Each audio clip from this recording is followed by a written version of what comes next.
Friends എല്ലാവർക്കും good morning. അപ്പോൾ എല്ലാവർക്കും ഇന്നത്തെ ഒരു അടിപൊളി വിശേഷത്തിലേക്ക് തന്നെ സ്വാഗതം.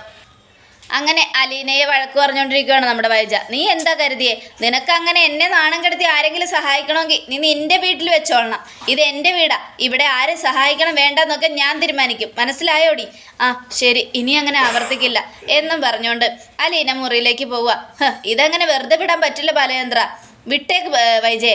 എന്ത് ചെയ്യാനാ, പാവം വെറുതെ ഇനിയിപ്പോൾ ഒരു 50 രൂപയല്ലേ കൊടുത്തോളൂ, അത് ഇത്ര വലിയ കാര്യമായിട്ട് എടുക്കണ്ട എന്നും പറഞ്ഞ് ബാലചന്ദ്രന് ക്ഷമിക്കുവാണ്. ഈ സമയം മുറിയിൽ പോയിരുന്ന് കരഞ്ഞ അലീനയോട് മുത്തശ്ശി, എന്താ മോളെ, എന്തു പറ്റി? ഒന്നുമില്ല മുത്തശ്ശി, അവൾ നിന്നെ എന്തിനാ വഴക്ക് പറഞ്ഞേ? അത് കേട്ടതും, അത് മുത്തശ്ശിക്ക് നാസറിക്കനെ അറിയോ? ഈ ഇവിടെയുള്ള നാസറിക്ക? ആ അറിയാലോ മോളെ, അയാളെ വലിയ പണക്കാരനായിരുന്നു, കള്ള് കുടിച്ചും ചീട്ട് കളിച്ചും എല്ലാം തുളച്ചതാ. ആ നാസറിക്ക വന്ന് ഒരു 10 രൂപ ചായ കുടിക്കാൻ ചോദിച്ചു. മാഡത്തിനോട് ചോദിച്ചപ്പോൾ മാഡം കൊടുത്തില്ല. അപ്പോൾ എനിക്ക് സങ്കടം തോന്നി, ചായ കുടിക്കാനല്ലേ, അതുകൊണ്ട് എൻ്റെ കയ്യിലുണ്ടായിരുന്ന 50 രൂപ ഞാൻ എടുത്ത് കൊടുത്തു. 50 രൂപ മോള് കൊടുത്തോ? അതിനാണോ മോളെ അവൾ വഴക്ക് പറഞ്ഞത്? അതെ, മാഡത്തിനോട് മാഡം കൊടുക്കാത്തത് ഞാൻ എന്തിനാ കൊടുത്തതെന്ന് ചോദിച്ചാൽ മാഡം എന്നെ വഴക്ക് പറഞ്ഞത്. അതിനുശേഷം ബാലേന്ദ്രൻ സാറും അതിന് തന്നെ വഴക്ക് പറഞ്ഞത്. ഞാൻ ചെയ്തത് തെറ്റായിപ്പോയി എന്നാ പറഞ്ഞത്. അത് മോള് ചെയ്തത് തെറ്റായിപ്പോയി, കാരണം വൈജ കൊടുക്കാത്തത് മോള് കൊടുത്തപ്പോൾ അവളെ അപമാനിച്ചതുപോലെ ആയിപ്പോയില്ലേ മോളെ? എനിക്കറിയാതെ പറ്റിപ്പോയതാ മുത്തശ്ശി, സോറി. സാരമില്ല, നീ അറിയാതെ ചെയ്തതല്ലേ എന്ന് കരുതി സഹായിക്കുന്ന മനസ്സൊന്നും കളയണ്ട. ആരെങ്കിലും വന്ന് സഹായം ചോദിച്ചാൽ ഉള്ളത് കൊടുക്കണം. സഹായിക്കാൻ മനസ്സുള്ളവരെ അധികവും ഇല്ല, കുറച്ചാ. അതുകൊണ്ട് തന്നെ മോളത് ചെയ്യുന്നതിൽ മുത്തശ്ശിക്ക് നല്ല സന്തോഷമുണ്ട് എന്നും പറയുക. അത് കേട്ടതും നമ്മുടെ അലീനയ്ക്ക് സന്തോഷമായി. ഈ സമയം പിന്നീട് കാണിക്കുന്ന രേവതിക്കുട്ടിയാണ്. അതെ, ഗ്രേസമ്മയുടെ മോൻ്റെ മുറി പോയി പതുക്കെ തുറന്ന് അതിലൊക്കെ പൊടിയൊക്കെ തട്ടിക്കളയാനായിട്ട് അങ്ങോട്ട് ചെന്നത്. അവിടെ ചെന്ന് നിന്നിട്ട് നമ്മുടെ രേവതിക്കുട്ടി അവിടെ ഇരിക്കുന്നൊരു ഫോട്ടോ കണ്ടു. ആ ഫോട്ടോ എടുത്തുകൊണ്ട് രേവതിക്കുട്ടി അതിലേക്ക് കുറച്ചു നേരം നോക്കി നിന്നു. എന്നിട്ട് അതൊക്കെ തുടച്ച് വൃത്തിയാക്കിക്കൊണ്ടിരിക്കുമ്പോൾ പെട്ടെന്ന് ഗ്രേസമ്മ വരിക. ഗ്രേസമ്മ വന്നതും അതിൻ്റെ ഉള്ളിലേക്ക് എത്തി നോക്കി. രേവതിക്കുട്ടി എന്നും പറഞ്ഞൊരൊറ്റ വിളി. ആ വിളി കേട്ടതും കയ്യിലിരുന്ന ഫോട്ടോ താഴെ വീണു. രേവതിക്കുട്ടി ഓടിച്ചെന്നു. എന്താ ആൻറ്റി, നീ എന്താ ഇതിനകത്ത്? അത് പിന്നെ വൃത്തിയാക്കാലോ എന്ന് കരുതി. നിന്നോട് ഞാൻ പറഞ്ഞോ ഈ മുറി വൃത്തിയാക്കാൻ? ഇല്ല. മാമച്ചായം പറഞ്ഞോ? ഇല്ല. പിന്നെ എന്തിനാ നീ ഇതിനകത്ത് കയറിയത്? മര്യാദയ്ക്ക് പെട്ടെന്ന് അത് പൂട്ടാൻ നോക്ക്. അത് കേട്ടതും രേവതിക്കുട്ടി അത് പെട്ടെന്ന് പൂട്ടി. അതിനുശേഷം നമ്മുടെ രേവതിക്കുട്ടിയോട് പോകാൻ പറയാം, നീ പോ.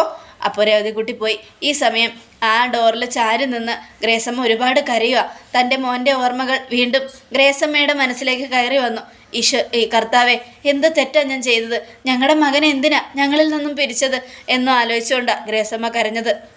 ഈ സമയം രേവതിക്കുട്ടിക്ക് നല്ല സങ്കടമായി. അപ്പോൾ ഗ്രേസമ്മ സോഫയിലിരുന്ന് കരയുക. അപ്പോഴേക്കും രേവതിക്കുട്ടി ചെന്നു. ആൻറ്റി സോറി, ഞാൻ അറിയാതെ ചെയ്തതല്ലേ, എന്നോട് ദേഷ്യപ്പെടല്ലേ, സോറി എന്നും പറഞ്ഞുകൊണ്ട് രേവതിക്കുട്ടി ഗ്രേസമ്മയുടെ കാലിൻ്റെ അടുത്ത് നിന്നിരിക്കുക. അത് കണ്ടതും നമ്മുടെ ഗ്രേസമ്മ ഒന്നും മിണ്ടാതെ തിരിഞ്ഞിരുന്നു. സോറി ആൻറ്റി, എന്നോട് ക്ഷമിക്ക്, ഇനി ഞാൻ ആവർത്തിക്കില്ല, ഞാൻ വൃത്തിയാക്കാലോ എന്ന് കരുതി പോയതാ. അത് കേട്ടതും, നിനക്കറിഞ്ഞൂടെ മോളെ, അവിടെ കയറിക്കഴിഞ്ഞാൽ എനിക്ക് പിന്നെ ആ മുറിയിലേക്ക് പോകാൻ തോന്നും. ഞാൻ അങ്ങോട്ട് പോയി കഴിഞ്ഞാൽ എൻ്റെ മോൻ്റെ ഓരോരോ ഓർമ്മകൾ എൻ്റെ മനസ്സിലേക്ക് കടന്നു വരും. അതുകൊണ്ടാണ് നീ അവിടെ നിന്ന് എഴുന്നേറ്റ് സോഫയിലേക്ക് കയറിയിരിക്കും. അപ്പോൾ രേവതിക്കുട്ടി, എന്തിനാ മോളെ നീ ചെന്നത് വെറുതെ തുറക്കാൻ പോയത്? സോറി ആൻറ്റി, ഞാനത് വൃത്തിയാക്കാമല്ലോ എന്ന് കരുതി തുറന്നതാ, പൊടി പിടിച്ച് കിടന്നതുകൊണ്ടാ എന്നൊക്കെ പറഞ്ഞുകൊണ്ട് രേവതിക്കുട്ടി, അതിലേ എൻ്റെ മോൻ്റെ ഓർമ്മകളുണ്ട്. നിനക്കറിയോ, അവൻ്റെ കല്യാണം വരെ നിശ്ചയിച്ചായിരുന്നു. കല്യാണോ? അതെ മോളെ, കല്യാണവും മനസ്സമ്മതവും ഒക്കെ തീയതി കുറിച്ചതാ. അപ്പോഴാണ് ആക്സിഡൻറ്റ് നടന്നത്. അത് കേട്ടതും നമ്മുടെ രേവതിക്കുട്ടിക്ക് സങ്കടമായി. ആ ഫോട്ടോയാണോ അവിടെ ഇരുന്നേച്ചത്? അതെ, ആ ഫോട്ടോയാ മോളെ അവിടെ ഇരുന്നേച്ചത്. അതിനകത്തിരിക്കുന്ന ഒരു പെങ്കൊച്ചിൻ്റെ ഫോട്ടോ കണ്ടു. ആ ചേച്ചിയുടെ ഫോട്ടോയാ ഞാൻ നോക്കിക്കൊണ്ടിരുന്നത്.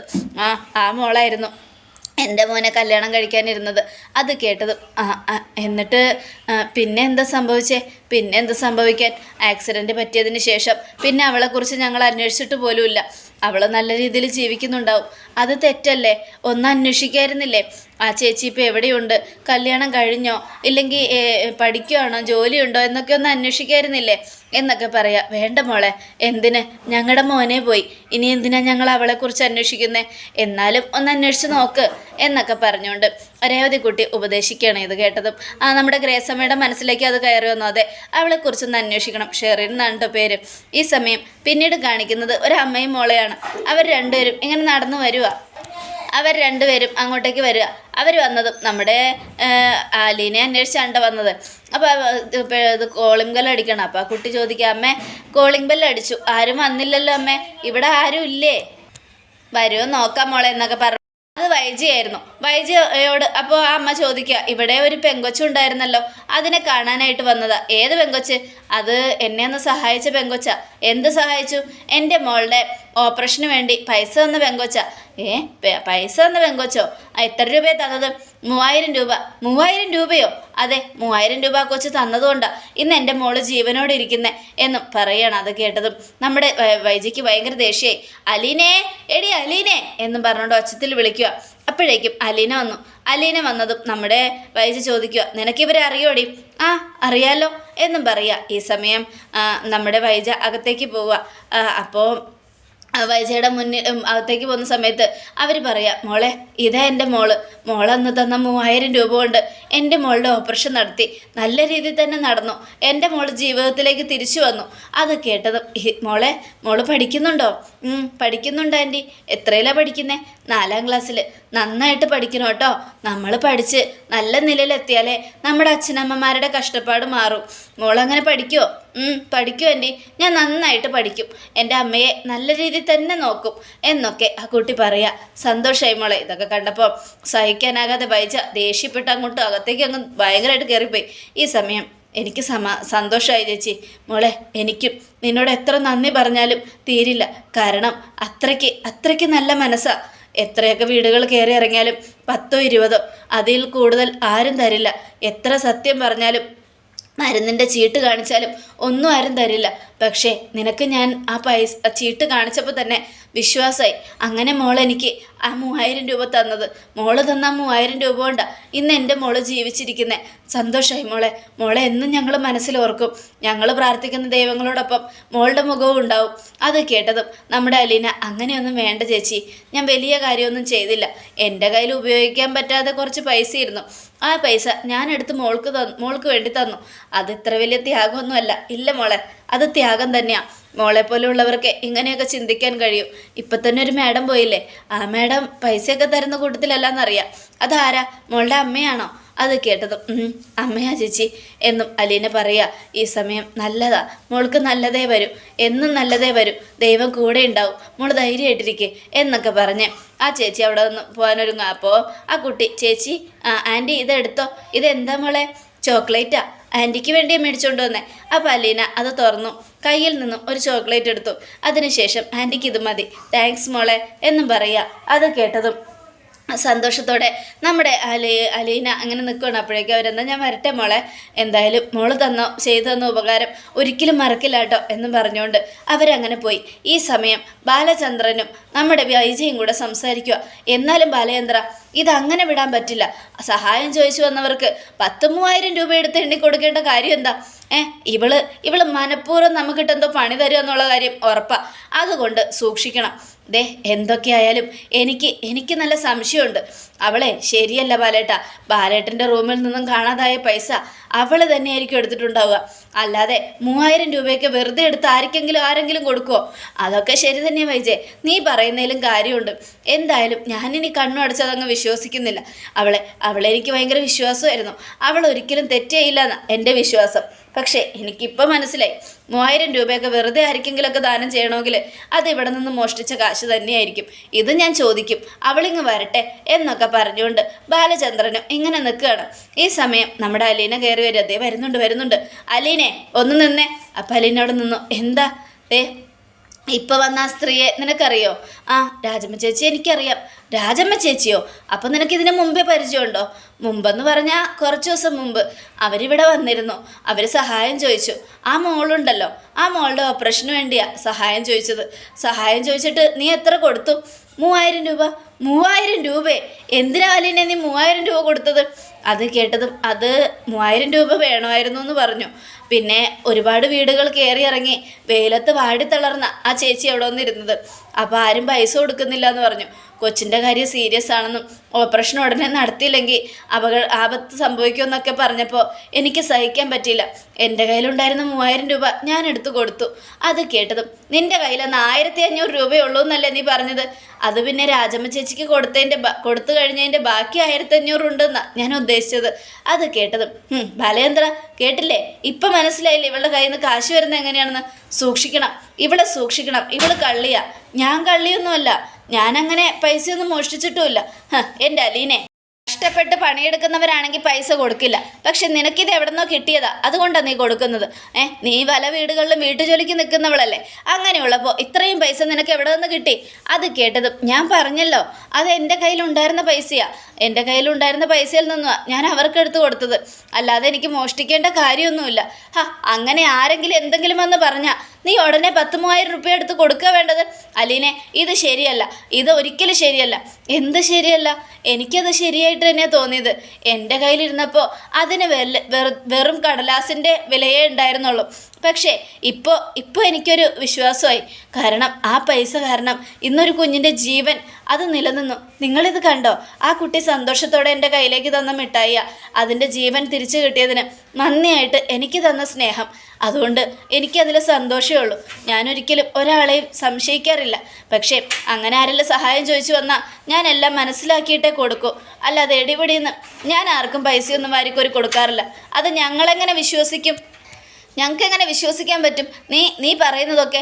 അത് കേട്ടതും ആ കുട്ടിയുടെ അമ്മ വന്ന് എന്നോട് പൈസ ചോദിച്ചപ്പോൾ ഞാൻ ആദ്യം അതെങ്ങനെ വിശ്വസിക്കുന്ന അതിൻ്റെ അമ്മയോട് ചോദിച്ചു.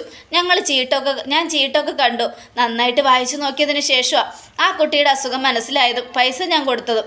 അല്ലാതെ എനിക്കങ്ങനെ എടുത്തു പിടിച്ച് കൊടുക്കേണ്ട ആവശ്യമൊന്നുമില്ലല്ലോ. ഇതൊക്കെ വെറും കള്ളമാ ബാലചന്ദ്ര. ഇവള് പറയുന്ന പച്ചക്കള്ളം. ഇവളെ വിശ്വസിക്കരുത്. അത് ശരിയാ അലീനെ, നിനക്കും ആ സ്ത്രീക്കും തമ്മിൽ മുമ്പേ പരിചയമുണ്ടോ? എന്തിന്? അങ്ങനെയാണെങ്കിൽ അവർക്ക് എൻ്റെ മുന്നിൽ വന്ന് നിന്ന് എന്നോട് നന്ദി പറയേണ്ട ആവശ്യമില്ലല്ലോ. അതും എല്ലാവരെയും കാണിച്ചുകൊണ്ട്. നീ കഥകളൊന്നും പറയണ്ട. ഇപ്രാവശ്യത്തേക്ക് ക്ഷമിച്ചിരിക്കുന്നു. ഇനി ഇത് ആവർത്തിക്കരുത്. ശരി എന്നും പറഞ്ഞുകൊണ്ട് അലീന അങ്ങ് പോവുക. അലീന പോയി കഴിഞ്ഞത് ബാലചന്ദ്ര, ഇത് അങ്ങനെ വിടാൻ പറ്റില്ല. പൈസയൊക്കെ അവൾക്ക് എവിടെ നിന്ന് കിട്ടുന്നു എന്ന് അറിയണം. വെറുതെ കിട്ടുന്ന പൈസ ആയതുകൊണ്ടാണ് അവൾ വാരിക്കോരി കൊടുക്കുന്നത്. എന്താണെന്ന് അറിഞ്ഞിട്ടേ കാര്യമുള്ളൂ. അങ്ങനെ ഇത് വെറുതെ വിട്ടാൽ പറ്റില്ലല്ലോ. എന്താ ചെയ്യേണ്ടതെന്ന് എനിക്കറിയാം എന്നും പറഞ്ഞുകൊണ്ട് വൈജയും ബബിതയും കൂടെ മുറിയിലേക്ക് ചെല്ലുക. മുറി ചെന്നിട്ട് രണ്ടുപേരും കൂടെ അലീനയുടെ ബാഗ് എടുത്ത് വയ്ക്കുക. മുത്തശ്ശി, എന്നതാ വൈജയെ, നീ എന്നതാ ഈ ചെയ്യുന്നേ എന്നും ചോദിക്കുക. ഞങ്ങളിവിടെ ചെയ്യുന്ന എന്താന്ന് ഇനി അമ്മ നേരിട്ട് കണ്ടോ എന്നും പറഞ്ഞുകൊണ്ട് ബാഗുകളെല്ലാം പരിശോധിക്കുക. ഈ സമയത്ത് നമ്മുടെ മുത്തശ്ശിയോട് വൈജ ചോദിക്കുക, അലീന എവിടെ? അവൾ അപ്പുറത്തെങ്ങാനും ഉണ്ട്. അല്ല, നിങ്ങൾക്കൊക്കെ എന്താ പ്രശ്നം? വെറുതെ ആ കൊച്ചിൻ്റെ മെക്കിട്ട് കയറിക്കൊണ്ടിരുന്നാലേ നിങ്ങൾക്ക് ഉറക്കം വരത്തുള്ളോ? അമ്മ ഒന്നും മിണ്ടാതിരിക്കും. അമ്മക്ക് കാര്യങ്ങളൊന്നും അറിയില്ല. അവളെ ശരിയല്ല എന്നും പറഞ്ഞുകൊണ്ട് വൈജ അവിടെയൊക്കെ നോക്കുക. അപ്പോഴേക്ക് അലീന വന്നു. എന്താ ഇവിടെ? നീ ശരിയാണോ ഇല്ലയോ എന്ന് ഞങ്ങൾക്കൊന്നും അറിയണം. അതിനുവേണ്ടി നിന്റെ സകല സാധനങ്ങളും പരിശോധിക്കാനാണ് വന്നത്. അതിനെന്താ, പരിശോധിച്ചോ. എനിക്ക് കുഴപ്പമൊന്നുമില്ല എന്നും പറഞ്ഞുകൊണ്ട് അലീന സങ്കടത്തോടെ ഇങ്ങനെ നിൽക്കുക. ഈ സമയം മമ്മിയുടെ ഫോട്ടോ വൈജയുടെ കയ്യിൽ കിട്ടി. മമ്മിയുടെ ഫോട്ടോ കിട്ടിയതും വൈജ അത് തിരിച്ചു മറിച്ചൊക്കെ നോക്കുക. അപ്പോൾ ഫോട്ടോയുടെ ബാക്കിലായിട്ട് അലീന പൈസ വെച്ചിട്ടുണ്ടായിരുന്നു. ആ പൈസ കണ്ട് വൈജ അലീനയെ തുറച്ചു നോക്കി. എന്നിട്ട് ആ പൈസ കയ്യിലെടുത്തു. അലീനയ്ക്ക് ഒട്ടും പേടിയുണ്ടായിരുന്നില്ല. അലീന പറഞ്ഞ 1500 രൂപ അത് ബാഗിൽ വയ്ക്കാൻ വിശ്വാസമില്ലാത്തതുകൊണ്ട് അലീന അത് ഫോട്ടോയുടെ ബാക്കിൽ വെച്ചു. ഈ സമയം ആ പൈസ എടുത്ത് വൈജ എണ്ണിക്കൊണ്ടിരിക്കുക. അപ്പോഴത്തേക്കും ബബിതയാണെങ്കിലോ അലീനയുടെ ബാഗിലിരുന്ന സകല ഡ്രസ്സുകളും എടുത്ത് വലിച്ചു പുറത്തിട്ടു. നീ എന്നതാ ബബിത ഈ കാണിക്കുന്നേ? എന്തിനാ ഇങ്ങനെ ഒരു ക്രൂരത? ആ കൊച്ച് എന്ത് പഴിച്ചിട്ടാ? ഇവളെ പോലുള്ള വേലക്കാരികളെയൊന്നും വിശ്വസിക്കാൻ പറ്റില്ല. പൈസ എവിടെ പോണോ എങ്ങോട്ട് പോകണമെന്നൊന്നും അറിയില്ല. കഴിഞ്ഞ ദിവസം അച്ഛൻ്റെ പണം കാണാതെ എനിക്കിപ്പോഴല്ലേ മനസ്സിലായത്. ഇവള് കാരണം വീട്ടിലുള്ള ഞാനും രോഹിത്തും പിന്നെ കൃഷ്ണയും കള്ളികളാവും എന്നൊക്കെ പറഞ്ഞുകൊണ്ട് നമ്മുടെ ബബിത ആ ബാഗ് അങ്ങോട്ട് എടുത്തിട്ട് കുടയുക. അങ്ങനെ കുടയുന്ന സമയത്ത് ആ ബാഗിൽ നിന്നും ആ ഹരി വെച്ച മോതിരം, സ്വർണ്ണ മോതിരം തെറിച്ച് വീഴുക. അത് കണ്ടതും ബബിത, അമ്മേ ദേ ഇത് നോക്കിയേ എന്ന് പറഞ്ഞ മോതിരം എടുത്ത് നമ്മുടെ വൈജയുടെ മുമ്പിലേക്ക് കൊണ്ടു ചെല്ലുക. അപ്പോൾ വൈജ ആ മോതിരം മേടിച്ചു. എന്നിട്ട് തിരിച്ചു മറിച്ച് നോക്കി. അലീനയും അതിലേക്ക് തന്നെ തുറച്ച് നോക്കുക. ഇതെന്താ, സ്വർണ്ണമാണോടി ഇത്? എനിക്കറിയില്ല. സ്വർണ്ണമാണോ എന്ന് നിനക്കറിയില്ലേ? നിന്റെ ബാഗിലിരുന്ന മോതിരം സ്വർണ്ണമാണോ എന്ന് നിനക്കറിയില്ലേ? ഇത് സ്വർണ്ണമാണോ എന്ന് എനിക്കറിയില്ല, ഇത് എൻ്റേതും അല്ല. അത് കേട്ടതും നിൻ്റേതല്ലാത്ത മോതിരം നിന്റെ ബാഗിൽ എങ്ങനെ വന്നു? ഇതിലെന്തോ സംശയിക്കാനുണ്ട്, ഇവള് കള്ളിയാ, പേരും കള്ളി എന്നും പറയണം. അത് കേട്ടതും നമ്മുടെ അലീന ചങ്ക് തകർന്നു പോയി. സത്യമായിട്ടും ഇത് എൻ്റേതല്ല, ഞാനല്ല ഈ ബാഗിൽ വെച്ചത് എന്നും പറയുക. അപ്പോഴേക്കും നമ്മുടെ വൈജ അലീനയെ തുറച്ചു നോക്കുക. വിശ്വസിക്കരുതമ്മേ, ഇവളെവിടെ നിന്നോ മോഷ്ടിച്ചു വെച്ചിരിക്കുന്നതാ എന്നും പറയണം. ഒരിക്കലുമില്ല എന്ന് ബബിതയുടെ വാക്കുകൾ കേട്ട് ബബിതയോട് മറുപടി പറയുക അലീന. ഇതെല്ലാം കേട്ട് സഹിക്കാനാകാതെ നമ്മുടെ വൈജ അലീനയെ തുറച്ചു നോക്കുകയാണ്. ചങ്ക് തകർന്ന മുത്തശ്ശിയും അലീനയും വൈജയുടെ മുഖത്തേക്ക് നോക്കുകയാണ്. അതോടുകൂടി എപ്പിസോഡ് അവസാനിക്കുകയാണ്. നാളത്തെ ഒരു തകർപ്പൻ വിശേഷത്തിനായിട്ട് കാത്തിരിക്കാതെ പ്രേക്ഷകരെ. അലീനയെ പേരും കള്ളിയാക്കാൻ ഹരി ചെയ്ത ഈ കൊടും ക്രൂരത സഹിക്കാനാവോ എന്ന് തീർച്ചയായിട്ടും കാത്തിരുന്നതിനാണ്. എല്ലാവർക്കും ഒരിക്കൽ കൂടെ നല്ലൊരു ശുഭദിനം.